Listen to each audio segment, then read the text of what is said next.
नमो अरहन्ताणं नमो सिद्धाणं नमो आयर्याणं नमो वज्रायाणं नमो लोये सुवसाहुणम्।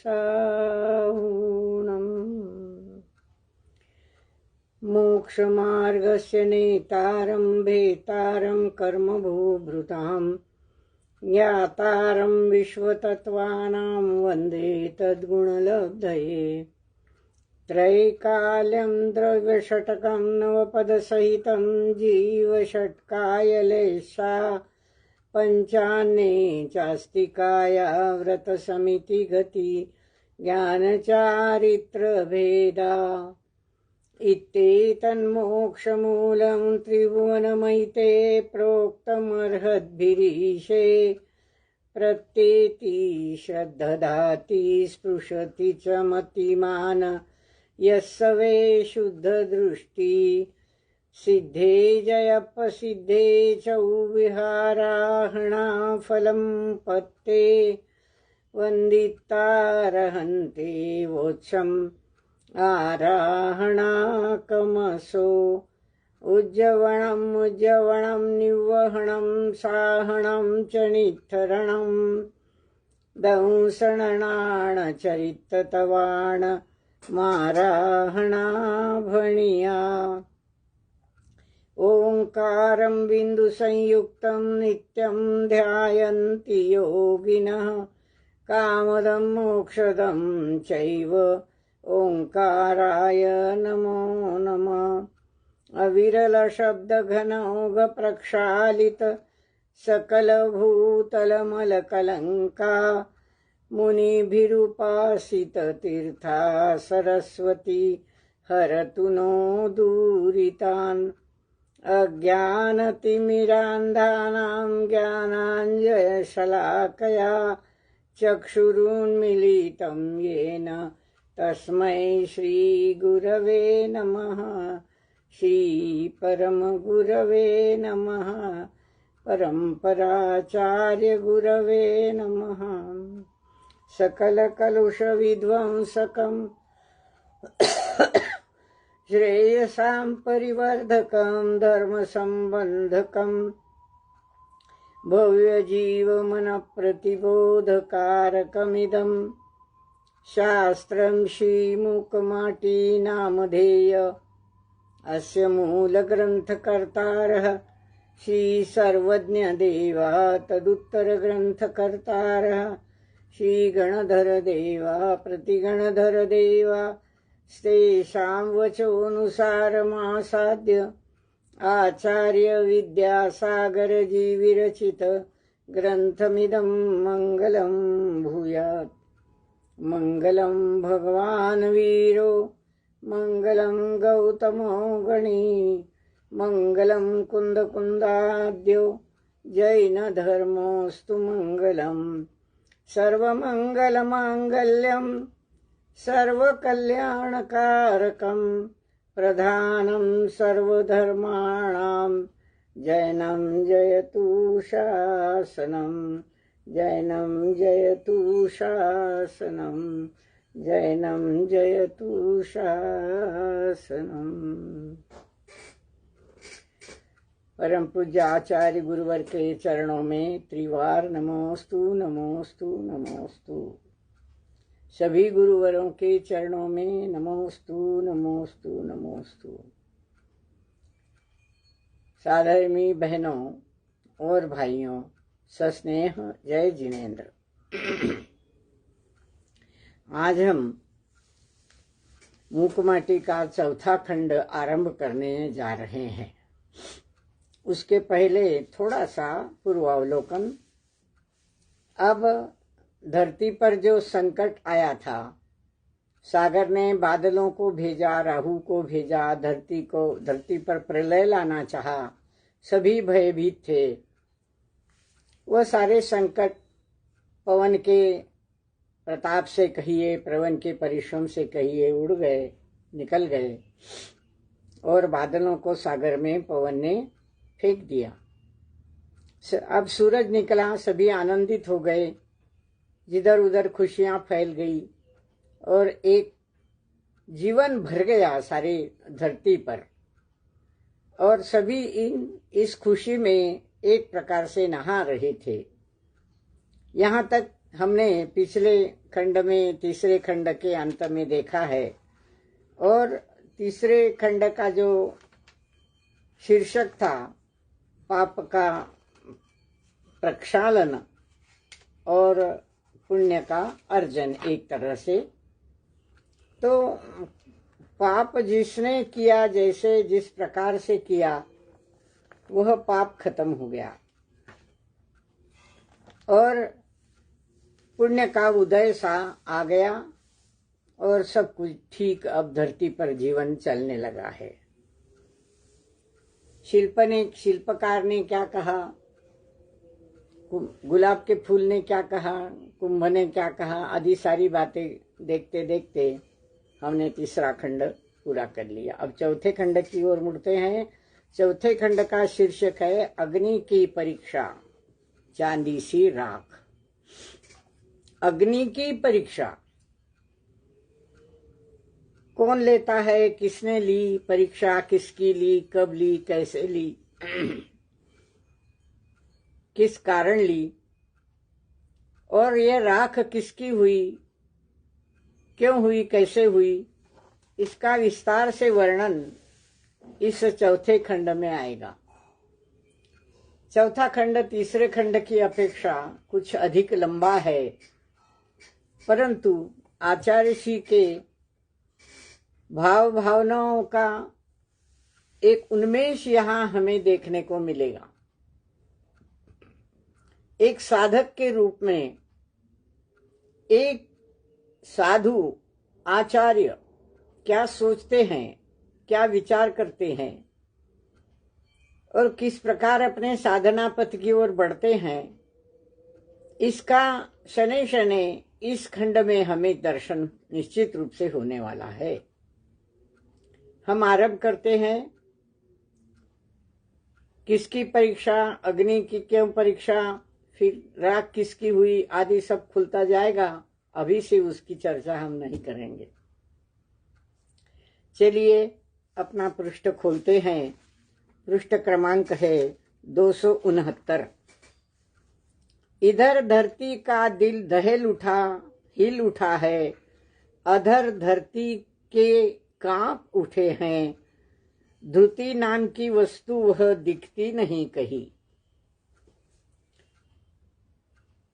आसान है, इसमें कहने जैसी कोई विशेष बात नहीं है। जो संकट आया था, जो उपसर्ग आया था धरती पर,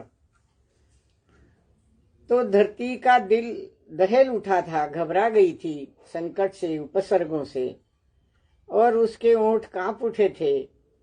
धैर्य नाम की कोई वस्तु उसमें दिखती नहीं थी।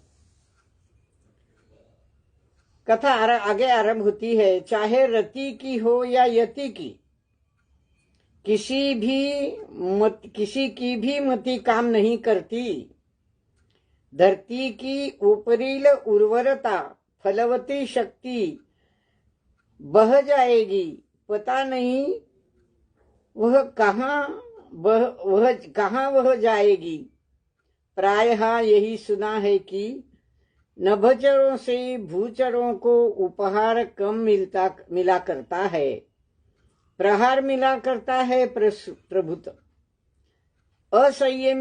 संयमी को क्या देगा, विरागी रागी से क्या लेगा। और सुना ही नहीं, कई बार देखा गया है कि नियम संयम के सम्मुख असंयम ही नहीं, यम भी अपने घुटने टेक देता है। हार स्वीकार होती है नभश्चरों सुरासरों की। 270 पृष्ठ पर चले। आज अवलोकन हुआ अवा का। सरसरी दृष्टि से अब अविलंब अवधारित अवधि में अवा के अंदर कुंभ को पहुंचाना है। और अवा को साफ सुथरा बनाया जा रहा है। कथा यहाँ आरंभ हो रही है। बात रति की हो या यति की, रति के दो अर्थ यहां निकल रहे हैं। कामदेव की पत्नी को भी, प्रिया को भी रति कहते हैं, और रति होने की जो क्रिया है वह रति है। रत होने की क्रिया, उसमें मग्न होने की क्रिया, एकाग्र होने की क्रिया। बात रति की हो या यति की। अब यहाँ यति शब्द आगे आया है, इसलिए एकाग्रता, मग्न होना, रत होना, ये अर्थ अधिक यहाँ स्पष्ट होता है मेरी दृष्टि में। तो बात एकाग्रता से किसी में मग्न होने की हो, रत होने की हो, मिल जाने की हो, या यति की, साधु की हो, किसी की भी मति काम नहीं करती, बुद्धि मति किसी की भी मति काम नहीं करती। धरती की ऊपरील उर्वरता, फलवती शक्ति बह जाएगी।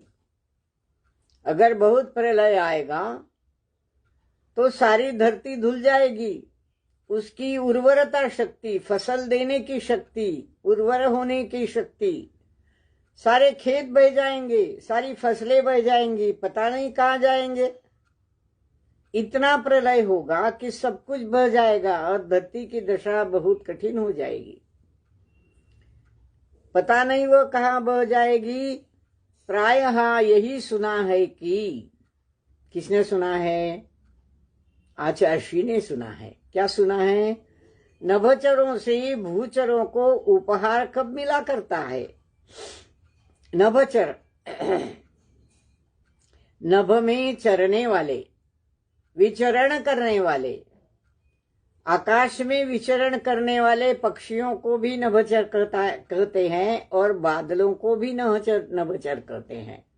यहाँ बादलों से मतलब है क्योंकि हमारी कथा में उपसर्ग करने वाले बादल ही थे। तो नभचरों से भूचरों को, भूचर भू पर, जमीन पर चरने वाले, आचरने वाले, भ्रमण करने वाले सब जीव, भूचर, पशु पक्षी वगैरह। तो पक्षी तो आकाश में उड़ते हैं, पर पशु जो होते हैं वह जमीन पर चलते हैं। जितने भी जीव है, चतुर्गति के जीव, मनुष्य हो, तिर्यंश हो, सारे भू पर चलते हैं। तो ये भूचर है। तो नभचरों से, बदलियों से, जमीन पर चलने वाले जीवों को कब उपहार मिला है? कोई भेंट वस्तु मिली है क्या? नहीं। वे तो, बादल तो भूचरों को कष्ट ही देते हैं। उपहार कम मिला करता है, प्रहार ही मिला करता है, ज्यादा प्रहार ही मिला करता है। वर्षा अगर प्रलय रूप धारण कर ले तो इतने जोरों से बरसती है कि धरती सारी बह जाती है, सारी फसल बह जाती है। ये प्रहार मिलता है उनकी तरफ से। असंयमी संयमी को क्या देगा इसके सिवा? असंयमी कौन है? बादल असंयमी है, सागर असंयमी है, राहु असंयमी है, वो 3 बदलियां जो पहले आई थी वो असंयमी थी। तो ये सारे असंयमी संयमी को क्या देगा? कुछ नहीं दे सकता। धरती पर के जीव, शिल्पकार जैसे जीव, ये बड़े संयमी हैं।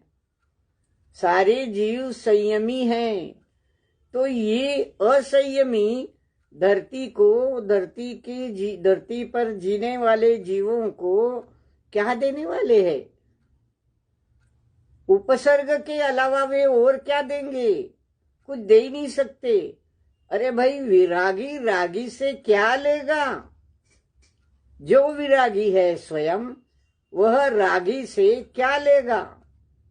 विरागी और रागी। विरागी कौन है? जिसके राग द्वेष मोह निकल गए हैं वो विरागी है। केवल विरागी में राग शब्द आया है, वो तीनों को अभिव्यक्त करता है। विरागी रागी से क्या लेगा? रागी कौन है? जो राग द्वेष मोह में फंसा हुआ है वह रागी है। नाना विकल्पों में फंसता है, नाना प्रकार के विकल्प करके बाहर सुख ढूंढने वाला, बाहर की वस्तुओं में सुख ढूंढने वाला वो रागी है। वो राग द्वेष मोह में फंसा हुआ है। ऐसे रागी से विरागी क्या लेगा? वो क्या देगा और ये क्या लेगा? न वो रागी विरागी को कुछ दे सकता है, न विरागी रागी से कुछ ले सकता है। यहाँ अधिक गंभीर अर्थ की ओर हम उड़े तो हम पाएंगे कि रागी कौन है और विरागी कौन है। ये जो बहिरात्मा है वह रागी है, विकल्पों में फंसता है। और हमारा शुद्धात्मा वह तो किसी से कुछ लेता ही नहीं है, न किसी को कुछ देता है। रागी विरागी को भले ही कुछ देना चाहे, पर विरागी रागी से कभी कुछ नहीं लेता। संयमी असंयमी से कभी कुछ लेता नहीं, न कुछ उसको देता नहीं। तो विरागी रागी से क्या लेगा? और सुना ही नहीं, कई बार देखा गया है कि नियम संयम के सम्मुख असंयम ही नहीं, यम भी अपने घुटने टेक देता है। नियम संयम के सम्मुख, नियम संयम कौन लेते हैं? विरागी नियम लेते हैं, साधु नियम लेते हैं, ज्ञानी नियम लेते हैं, सम्यक दृष्टि नियम लेते हैं। ये तो व्यवहार से बात हुई, नियम लेना, उनको पालना। क्या किया? इतनी प्रतिमा ली, पहली प्रतिमा ली, दूसरी प्रतिमा ली, तीसरी ली, चौथी ली। प्रतिमाएं लेते हैं, नियम लेते हैं, ये छोड़ेंगे, वो दर्शन करेंगे, ये करेंगे, वो करेंगे। इस प्रकार नियम लेकर अपने आत्मा की विशुद्धि की तरफ बढ़ने वाले नियमों में जीते हैं। रात को पानी नहीं पिएंगे, सादा सा नियम है। रात को भोजन नहीं करेंगे, दिन के उजाले में भोजन करेंगे। सादे सादे नियम भी लेते हैं लोग। तो नियम लेने वाले नियमी हैं, संयमी हैं, वे संयम में जीते हैं। उनके स्थान में फिर जब वो नियम ले लेते हैं तो नियम का पालन करते हैं, नियम से चलते हैं। नियम के सामने असंयम कभी टिकता नहीं, असंयमी वे होते नहीं। यम भी घुटने टेक देता है। यम नियम संयम तीनों स्टेजेस है, तीनों सीढ़ियां है, एक के बाद एक चढ़कर अधिक विशुद्धि की ओर बढ़ा जाता है। पर यहाँ यम से शब्द जो लिया है, यहाँ यम मृत्यु के लिए आया है। असंयम तो नियम और संयम के सामने घुटने टेक ही देता है। असंयम उनका कुछ बिगाड़ ही नहीं सकता, परंतु मृत्यु भी उनके सामने अपने घुटने टेक देता है। मृत्यु भी उनको मार नहीं सकता, मरण भी उनको मार नहीं सकता। किसको मरण मार नहीं सकता? अरे मनुष्य तो मर जाता है, फिर ऐसे क्यों कहा आचार्य ऋषि ने? आचार्य ऋषि ने आत्मा की बात की है। यहाँ ये आत्मा शाश्वत है, न जलाने से जलता है, न काटने से कटता है, न मारने से मरता है। अमूर्त तो है ही, पर अमर भी है। इस अमर शाश्वत तत्व के सामने यम भी, मृत्यु भी घुटने टेक देता है, उसको मार नहीं सकता।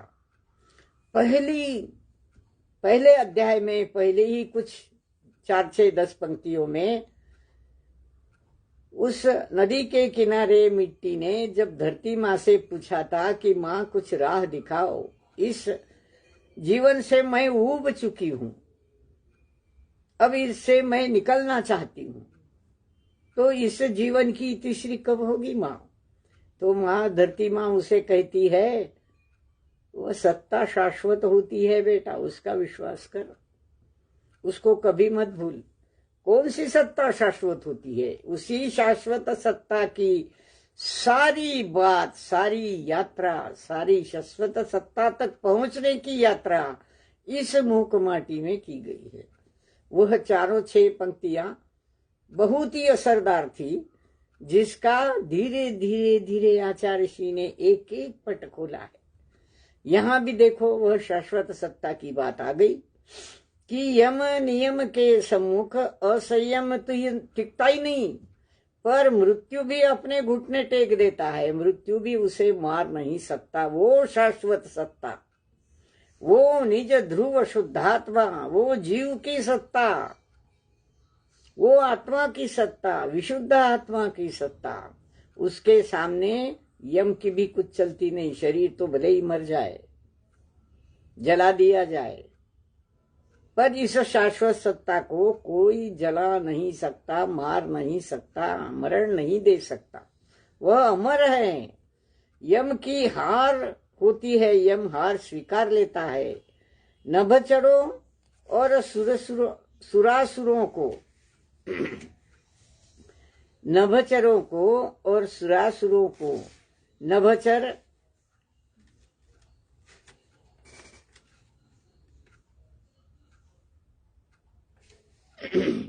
नभचरों और सुरासुरों को आज अवलोकन हुआ अवा का, अवा का अवलोकन हुआ। नभचरों सुरासुरों को हार स्वीकारनी होती है का संबंध नभचरों से और सुर असुरों से है। नभचर वही बदलियां, बदले, बादल, और सुर असुर, सुर देव, असुर राक्षस, ये सारी प्रवृत्तियां उस शाश्वत आत्मा के सामने घुटने टेक देती है। और आज अवलोकन हुआ अवा का। अब कथा की ओर मुड़े हैं आचार्य श्री। आज अवलोकन हुआ अवा का। अवा देखा, अवे की ओर देखा शिल्पकार ने, सरसरी दृष्टि से देखा, ऊपर ऊपर से, बाहर बाहर से देखा, और अविलंब अवधारित अवधि में और बिना रुके हुए, बिना समय गंवाए, कुछ अवधि में, कुछ समय में अवा के अंदर कुंभ को पहुंचाना है, यह उसने ठान लिया, यह सोच लिया शिल्पकार ने कि अवा के अंदर कुंभ को पहुंचाना है। और अवा को साफ सुथरा बनाया जाता है। अवा को कुंभ को पहुंचाने के पहले अवा को साफ सुथरा बनाया जाता है। अवा क्या होता है? अवा वो भट्टा है, भट्टी है, खूब रची जाती है, लकड़ियां, गोबरियां आदि उपलियां, और उसमें कुंभ को रखा जाता है, कुंभों को रखा जाता है, और वह सुलगा दिया जाता है। खूब तापमान बढ़ता है और उस ताप में ये कुंभ सीख जाता है, सिज जाता है, तप जाता है, और उसकी सारी कलुषताएं, उसके सारे दोष, उसका गीलापन सब उसमें जल जाता है। तो ये अवा कुंभकार के यहाँ ही देखने को हमें मिलता है। शायद बचपन में, सदलगा में ये सारी क्रियाएं बालक अवस्था में आचार्य श्री ने बहुत नजदीक से देखी होगी, जो उनकी सूक्ष्म क्रिया को वे इंच इंच जानते हैं, और वही उनकी कविताओं में इस अवस्था में उभरा है। तो अवा को साफ सुथरा बनाया कुंभ ने। पहले जो अवा कभी सुलगाया होगा वहां की जगह सारी साफ बना ली। आगे अवा के निचले भाग में बड़ी बड़ी टेढ़ी मेढ़ी गांठ वाली बबूल की लकड़ियां एक के ऊपर एक सजाई जाती है और उन्हें सहारा दिया जा रहा है। लाल पीली छाल वाली नीम की लकड़ियों का, शीघ्र आग पकड़ने वाली देवदारू सी लकड़ियां भी बीच बीच में बिछाई गई, और धीमी धीमी जलने वाली चिक्कन इमली की लकड़ियां भी अवा के किनारे चारों ओर खड़ी है, और अवा के बीचों बीच कुंभ समूह व्यवस्थित है। अवा कैसे रचा जाता है, कैसे रचा गया है, शिल्पकार ने अवा को कैसे रचा, किन किन लकड़ियों का प्रयोग आया है इसमें देखो। एक एक लकड़ी का नाम यहाँ जो दिया है बड़े ही अर्थपूर्ण है। आगे उनका खुलासा निश्चित रूप से होगा। अवा के निचले भाग में, यानी जमीन पर, हवा के निचले भाग में बड़ी बड़ी टेढ़ी मेढ़ी गांठ वाली लकड़ियां, बड़ी बड़ी लकड़ियां टेढ़ी मेढ़ी गांठ वाली, जो लोग होली के दिनों में होली जलाते हैं, होली की रचना करते हैं, बड़ी कुशलता से ये लकड़ियां इस प्रकार रचते हैं कि वो होली जला दी जाती है और काफी देर तक जलती रहती है। तो इस प्रकार ये हवा भी विशेष प्रकार से रचा जाता है। हवा के निचले भाग में बड़ी बड़ी टेढ़ी मेढ़ी गांठ वाली, जहां वह वृक्ष जब था उसमें जब इस प्रकार की शाखाएं निकलती थी तो शाखाओं की जगह गांठें बन जाती है। तो ऐसी बड़ी बड़ी गांठों वाली, बड़ी बड़ी शाखों की जगह की गांठ बनी हुई ऐसी बबूल की लकड़ियां एक के ऊपर एक सजाई जा रही है। बबूल की लकड़ियां, बबूल पेड़ की, वृक्ष की सूखी शाखाएं, लकड़ियां एक के ऊपर एक सजाई जाती है और उन्हें सहारा फिर दिया जाता है कि वे कहीं ऐसी अस्त व्यस्त न हो जाए, नीचे न गिर जाए, इसलिए उन्हें सहारा दिया जाता है। लाल पीली छाल वाली नीम की लकड़ियों का, नीम की लकड़ियों के रंग दिए हैं लाल पीली छाल वाली। लाल पीली छाल वाली लकड़ियां, नीम की लकड़ियां, नीम के पेड़ की सूखी लकड़ियां उन बबूल की गांठ वाली लकड़ियों को सहारा दे रही है कि वे इधर उधर ढल न जाए, अस्त व्यस्त न हो जाए। उनको खड़ा कर दिया जाता है चारों तरफ से। फिर क्या, और तीसरी, शीघ्र आंख पकड़ने वाली देवदारू सी लकड़ियां भी। देवदारू की लकड़ियां बहुत हल्की होती है वजन में और शीघ्र आग पकड़ लेती है, क्योंकि एक प्रकार का हल्कापन उनमें होता है। बबूल की लकड़ियां जड़ होती है, नीम की लकड़ियां उससे कम जड़ होती है, पर देवदारू की लकड़ियां जल्दी आग पकड़ लेती है। हम माचिस में जो तिली जलाते हैं वो तिली देवदारू की लकड़ियों से बनती है, क्योंकि शीघ्र आग पकड़ लेती है, जलाने का कार्य शीघ्र हो जाता है और उसके टोप पर वो सारा मसाला लगा दिया जाता है जो अग्नि को प्रज्वलित करता है। तो वो बात दूसरी है, पर यहाँ शीघ्र आग पकड़ने वाली देवदारू सी लकड़ियां भी बीच बीच में बिछाई गई। ये देवदारू की लकड़ियां क्यों बिछाई गई?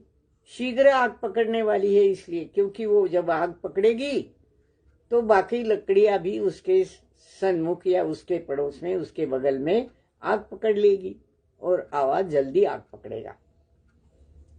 बीच बीच में बिछाई गई।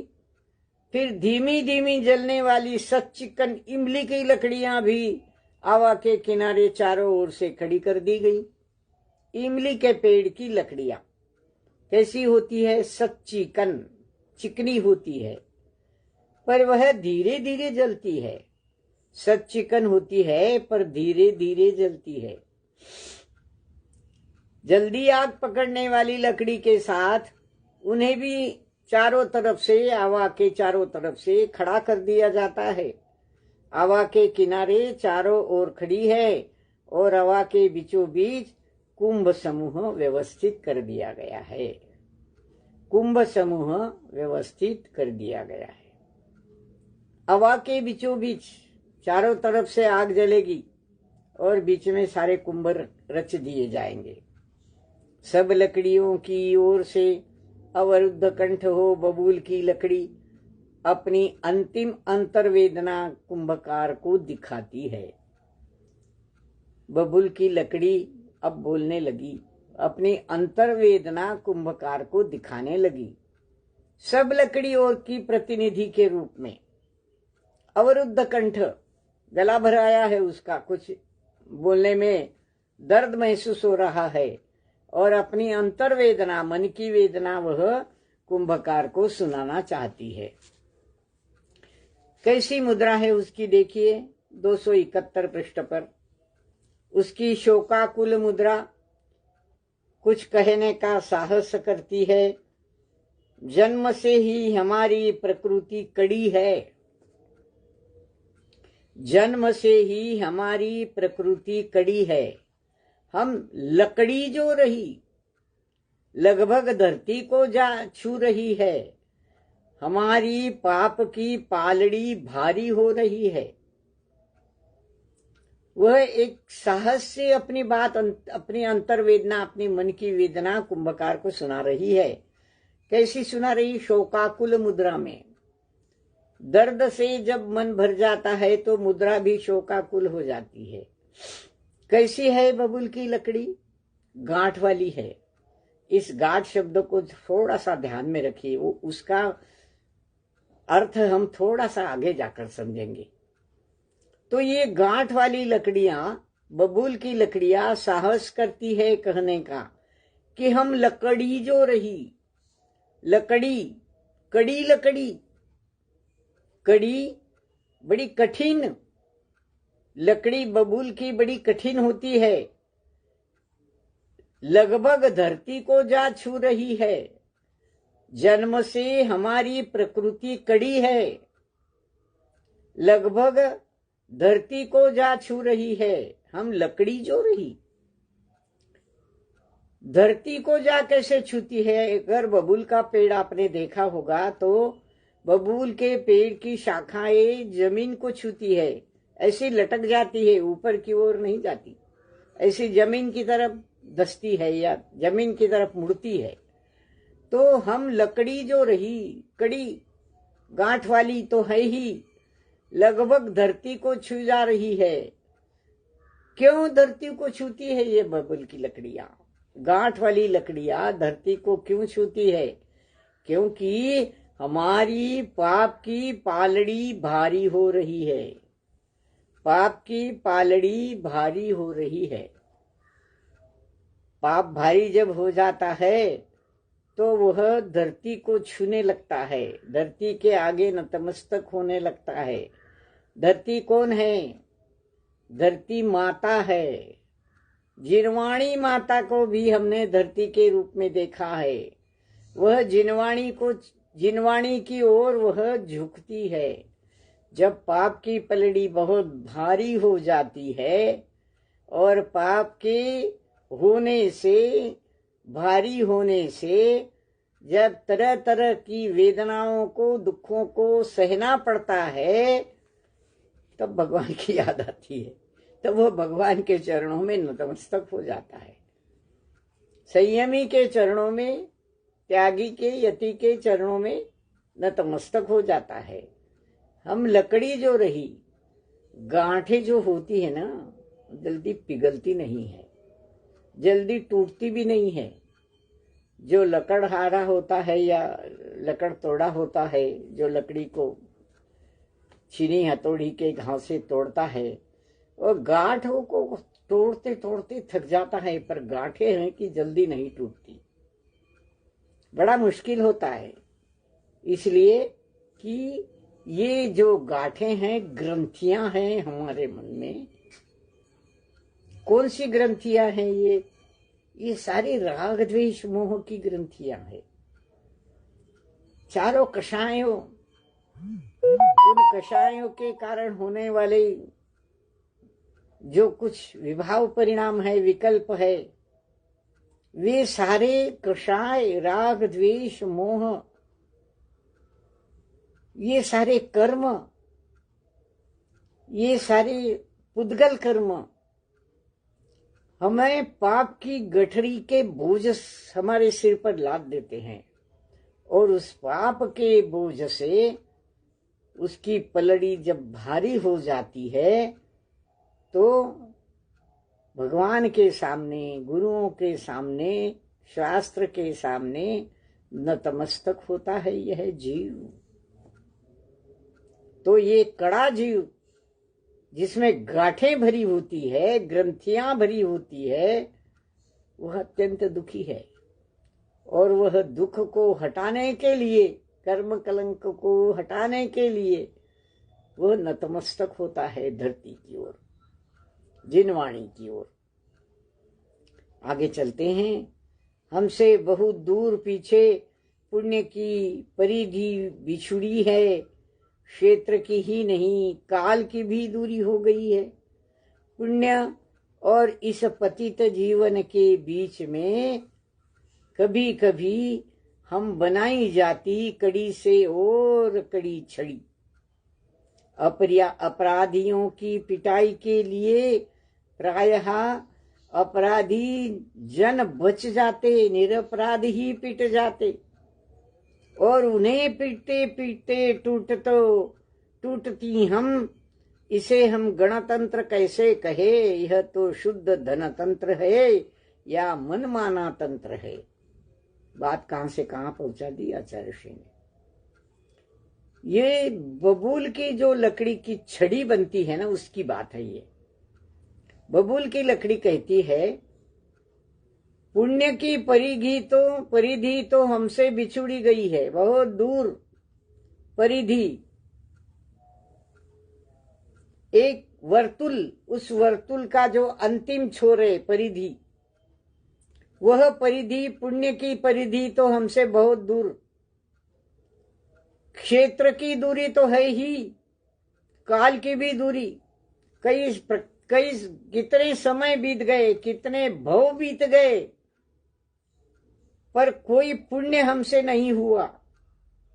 इसलिए हमारी लकड़ी में, हमारे शरीर में ग्रंथियां उत्पन्न हो गई। पुण्य की परिधि बिछुड़ी है, क्षेत्र की दूरी ही नहीं, काल की भी दूरी हो गई है। कई भव बीते, कितना समय बीत गया कोई हिसाब नहीं, कितने सागर जीता है यह पापी जीव, कह नहीं सकते। काल की भी दूरी हो गई है पुण्य और इस पतित जीवन के बीच में। यह पतित जीवन, पापी जीवन पुण्य के आश्रय से दूर होता चला गया। कोई पुण्य का सहारा उसने नहीं लिया, और यह पतित जीवन के और पुण्य के बीच में इतना अंतर आ गया कि कई भव बीत गए। काल की दूरी, क्षेत्र की दूरी, द्रव्य क्षेत्र काल भाव का विषय है। यह जीव द्रव्य एक वस्तु, एक पदार्थ, 6 द्रव्यों में से एक जीव द्रव्य और बाकी अजीव द्रव्य। ये द्रव्य, जीव द्रव्य ज्ञान से, दर्शन से, वीर्य से, सुख से, आनंद से एवं अनंत गुणों से भरा हुआ ऐसा जीव द्रव्य। ज्ञानी, जिसको ज्ञान है, जिसमें चैतन्य भरा हुआ है, ऐसा जीव द्रव्य जब पाप की गर्त में डूबता रहता है, तब वह पुण्य की परिधि से बहुत दूर चला गया है। काल की अपेक्षा, क्षेत्र की अपेक्षा। द्रव्य मूल में है, द्रव्य काल की अपेक्षा, क्षेत्र की अपेक्षा पुण्य से बहुत दूर निकल गया है। कई भव बीत गए, पर पुण्य उसे नहीं हुआ, उससे कोई ऐसा पुण्य का आश्रय उसने कभी लिया ही नहीं। पुण्य और इस पतित जीवन के बीच में काल क्षेत्र की बहुत दूरी हो गई है।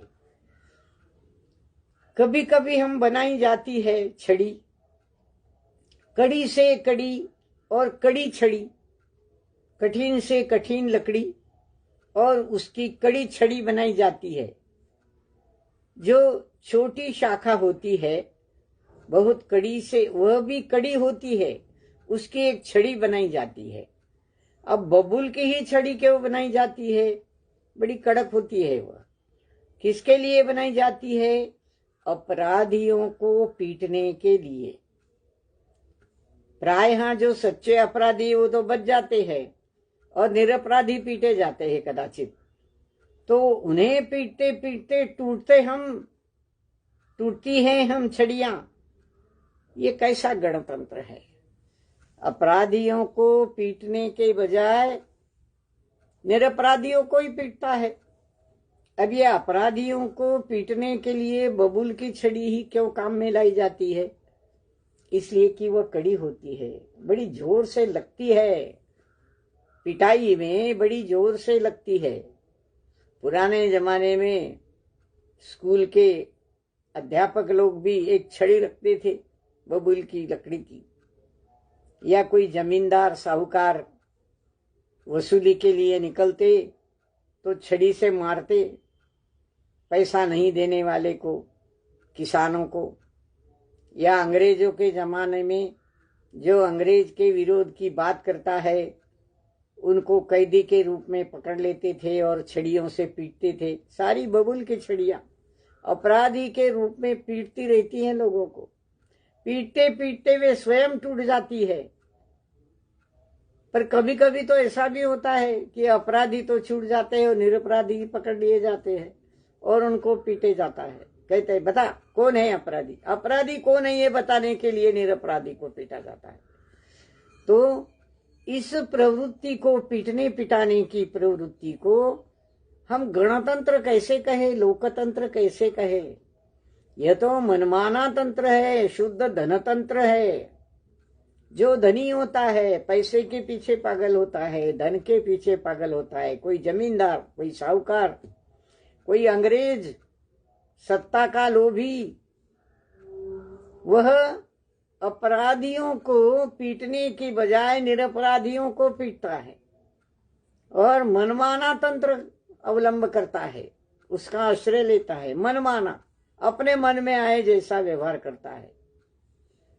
तो ये छड़ियां अपराधियों को पीटते पीटते स्वयं टूट जाती है, दुखी होती है। टूटना यानी बहुत दुखी होना। छड़ियां भी टूट जाती है, बहुत पीटने से, बहुत उपयोग करने से छड़ियां भी टूट जाती है। गाड़ीवान जब गाड़ी हाँकता है, बैलों को पीटता है, तब कभी कभी पीटते हुए वो पीटने की जो लकड़ियां होती है, छड़ियां होती है, वो भी टूट जाती है। इतने जोरों से गुस्से में बैलों को पीटता है। कई जगह ऐसे उदाहरण हमें मिलते हैं। तो ये मनमाना तंत्र है। इस अनर्थ का फल रस हमें मिलता है चखने को, और यह जो हमें निमित्त बनाकर निरपराध कुंभ को जलाने की साध चली है। अगले पृष्ठ पर चलिए, पृष्ठ 272। एक और हत्या की कड़ी जुड़ी जा रही है इस जीवन से।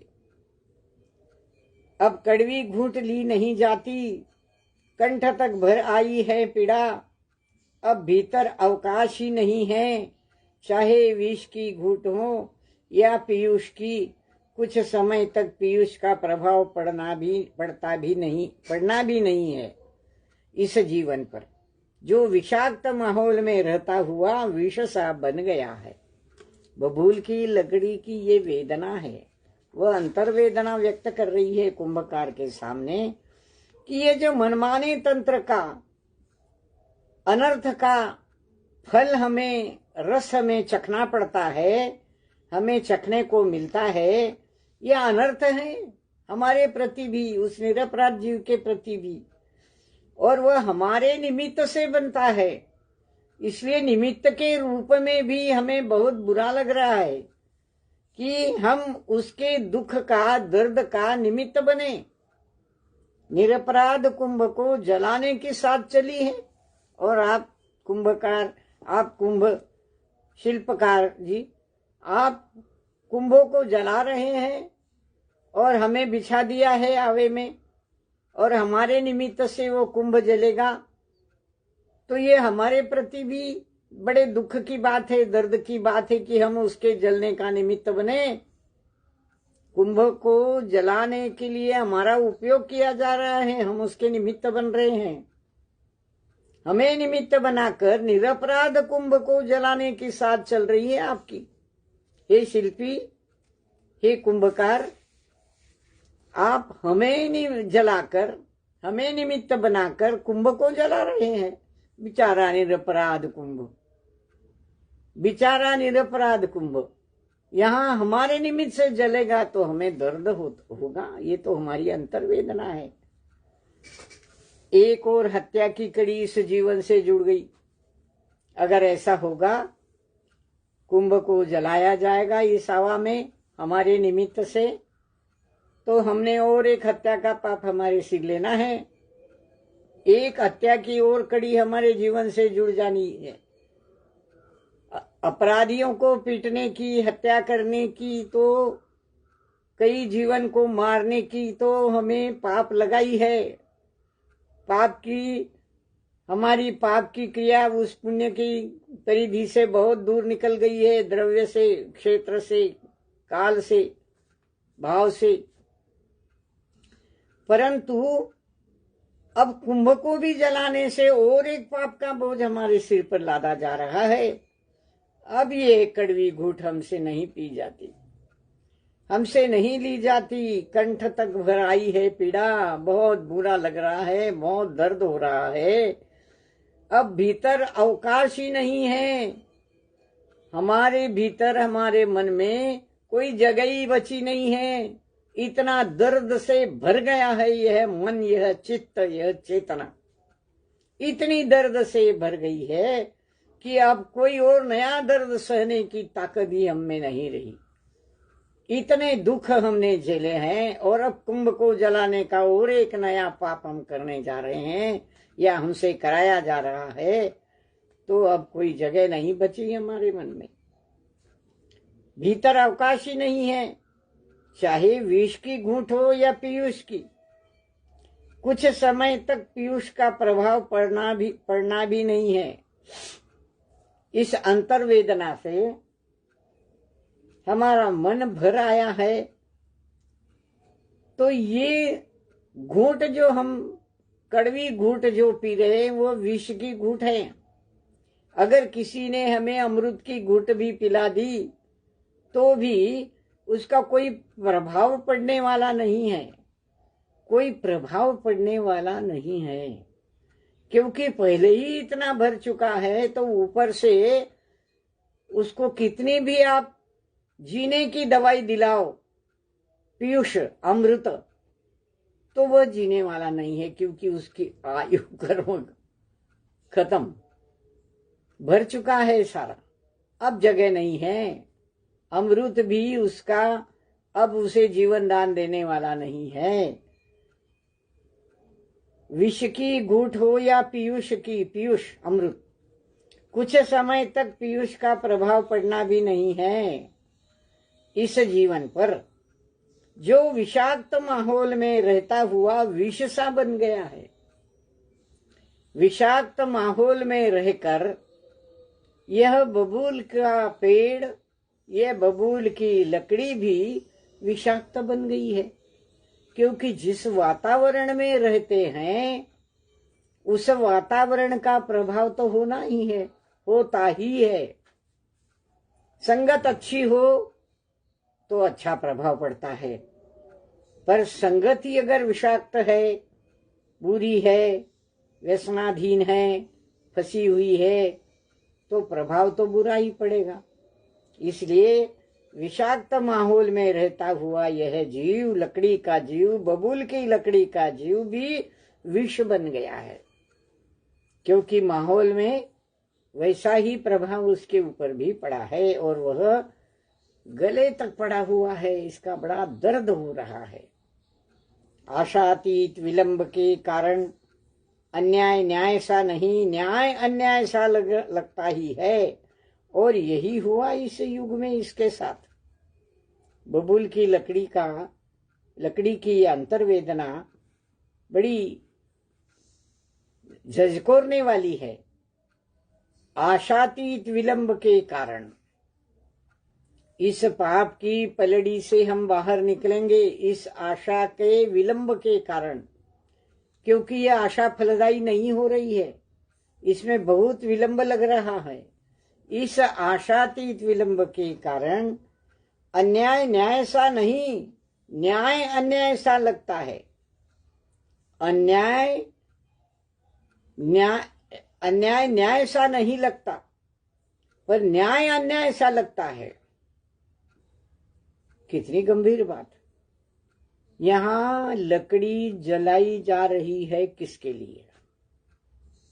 लकड़ी जलाई जा रही है, बबूल की लकड़ी या अन्य लकड़ियां जलाई जा रही है कुंभ को तपाने के लिए। यह तो न्याय की बात है या नहीं? कुंभ को तपाया जाएगा तभी वह कड़क बनेगा, अच्छा बनेगा, टूटेगा नहीं, मजबूत बनेगा। उसमें पानी भी ठंडा होगा। इस न्याय के लिए, यह कार्मिक न्याय है, कर्म है यह, उसकी जीवन के प्रवास में तपना और तपने से विशुद्ध बनना, यह न्याय की बात है।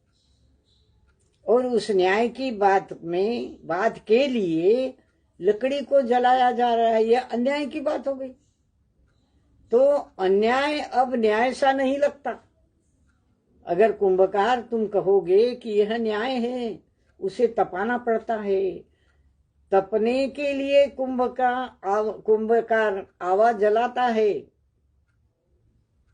और उसे तपा कर उसे विशुद्ध बनाता है, उसके दोष जलाता है, उसे पक्का बनाता है, वह टूट नहीं सकता। अब गंभीर बात है, ध्यान से सोचिए।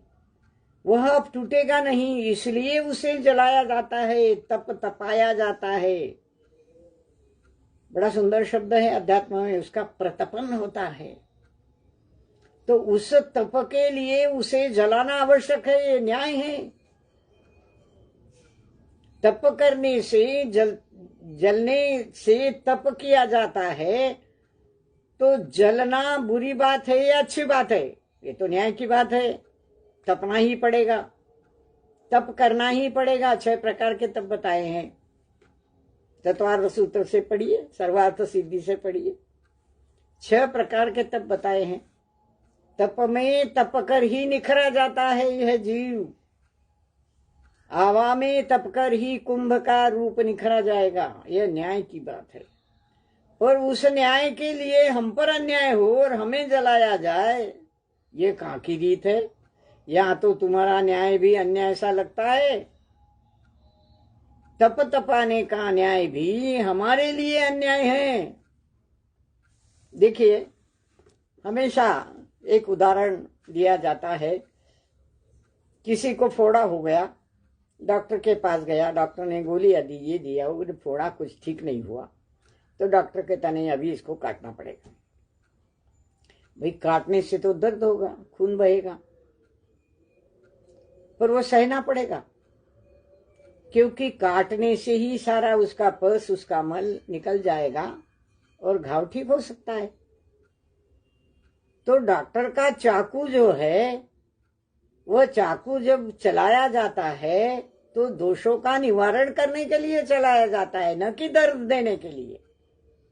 तो दोषों का निवारण करना न्याय की बात है। इसलिए नहीं कि उन दोषों के कारण जो तकलीफ होगी, जो दर्द है, वो तो सहना ही पड़ेगा।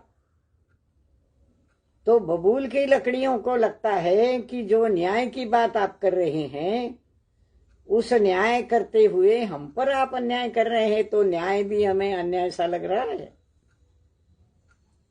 बड़ी सुंदर बात। न्याय अन्याय सा लगता ही है, और यही हुआ इस युग में। इसके साथ यानी इस लकड़ी के साथ, हमारे साथ, लकड़ियां कहती है हमारे साथ, ऐसा हुआ, इस युग में हुआ है। हमें तपाया जाता है, आवा में जलाया जाता है, आवा में जलाया जाता है, तपाया जाता है आवा में कुंभकार के कुंभों को, उसके दोष निवारण के लिए। पर हम पर तो अन्याय करते हैं, हमें तो जलाते हैं। लड़खड़ाती लकड़ी की रसना रुकती रुकती फिर कहती हैं, निर्बल जनों को सताने से नहीं, बल संबल दे बचाने से ही बलवानों का बल सार्थक होता है। देखिए, आचार्य श्री के मुंह से जो उपदेशित मर्म है, वह किसी के माध्यम से निकल रहा है। अब ये बबूल की पेड़ की लकड़ियां जो है, सूखी लकड़ियां जलाने के लिए बिछाई गई है हवा में, वह लड़खड़ाती लकड़ी की रसना कहते कहते उसकी जीवा लड़खड़ाने लगी है। अब कुछ बोला नहीं जा रहा है उससे। रुकती रुकती फिर कहती हैं, देखिए शिल्पकार जी, कुंभकार जी, शिल्पी जी, निर्बल जनों को सताने से नहीं, बल संबल दे बचाने से ही बलवानों का बल सार्थक होता है। देखिए बल शब्द का कितने विविध अर्थों में प्रयोग हुआ है, कितनी बार बल शब्द का प्रयोग किया है। निर्बल, जिनमें बल नहीं है, ऐसे निर्बल जनों को सताने से नहीं। तुम हमें सता रहे हो, जलाने के लिए बिछा रहे हो हवा में। हम निर्बल जन हैं, निर्बल जनों को सताने से नहीं बल्कि बल संबल दे बचाने से ही बलवानों का बल सार्थक होता है। उनको बल देना चाहिए, उनको संबल देना चाहिए, प्रेरणा देनी चाहिए, आधार देना चाहिए, ऊपर उठने के लिए बल देना चाहिए। जैसे कोई गिर जाता है तो हम उसे बल देकर, हाथ पकड़कर, अपनी शक्ति लगाकर उसे ऊपर खड़ा करते हैं, तो उसे संबल देते हैं, उसे प्रेरणा देते हैं, आधार देते हैं। तो इस प्रकार निर्बल जनों को सताने से नहीं, बल संबल देकर बचाने से बलवानों का बल सार्थक होता है। किसी के पास बल है तो वह निर्बल को सताए नहीं, उसको बल दे, उसको संबल दे, उसको बचाए। इस प्रकार की बात बबूल की लकड़ी ने शिल्पी से कही। इस पर क्षुब्ध हुए बिना मृदु ममतामय मुख से मिश्री मिश्रित मीठे वचन कहता है शिल्पी की। नीचे से निर्बल को ऊपर उठाते समय उसके हाथ में पीड़ा हो सकती है, उसमें उठाने वाले का दोष नहीं, उसमें उठाने वाले का दोष नहीं। अब वास्तव में शिल्पी को तो गुस्सा आना चाहिए, क्योंकि वह अब शिल्पी को, बबूल की लकड़ी शिल्पी को दोष दे रही है कि तुम निर्बल को सताने वाले हो, अन्याय करने वाले हो हम पर, हम निर्बल है, हमें मदद देने के अलावा तुम ऐसे जलाने निकले हो। तो इस पर क्षुब्ध हुए बिना, अब शिल्पी कौन है? एक संयमी व्यक्तित्व है, एक संयमी जीव है, एक सच्चा श्रावक है, सच्चा सद्गृहस्थ है, जिसने अपने स्वरूप को जाना है। क्षुब्ध नहीं होता, उसे क्रोध नहीं होता, कषायों को उसने निकाल रखा है। ऐसा जीव मृदु ममतामय मुख से, हितमित प्रिय वचनों से, मृदु ममतामय मुख से, मिश्री मिश्रित मीठे वचनों से, मिश्री शक्कर, जो खड़ी वाली शक्कर होती है, मिश्री मिश्रित मीठे वचन कहता है शिल्पी। मीठे वचन बोलता है, हितमित प्रिय वचन बोलता है।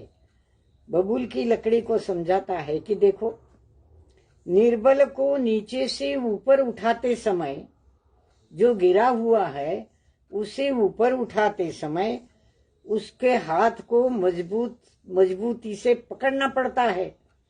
तो पकड़ते हुए उसके हाथ में दर्द तो होगा ही, पर ऊपर उठाते समय उसके दर्द का विषय नहीं होना चाहिए, बल्कि वह ऊपर उठाया जा रहा है, इसकी ओर हमारा सारा लक्ष्य होना चाहिए, इसके ओर हमारा ध्यान होना चाहिए कि ऊपर उठाने के लिए उसे, उसका हाथ पकड़ा जाता है ताकत से, बड़ी मजबूती से, और नीचे से निर्बल को उठाते समय उसके हाथ में पीड़ा हो सकती है।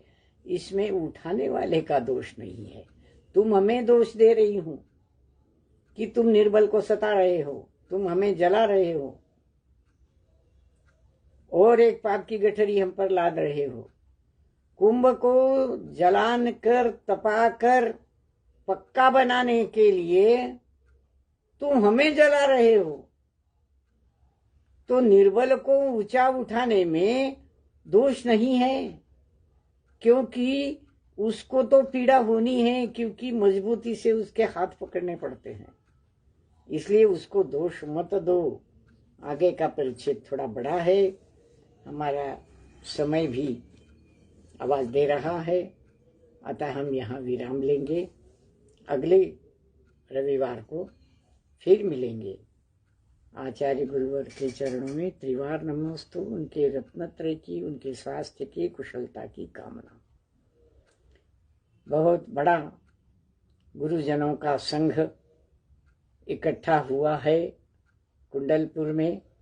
सारे दृश्य देख देख कर मन आनंद विभोर होता है। हे गुरुदेव, इस आनंद को देने वाले आप, आपके चरणों में त्रिवार नमोस्तु नमोस्तु नमोस्तु।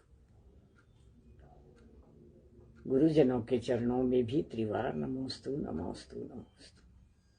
सादर में बहनों और भाइयों, सस्नेह जय जिनेन्द्र। अगले रविवार को हम 273 पेज पर चलेंगे।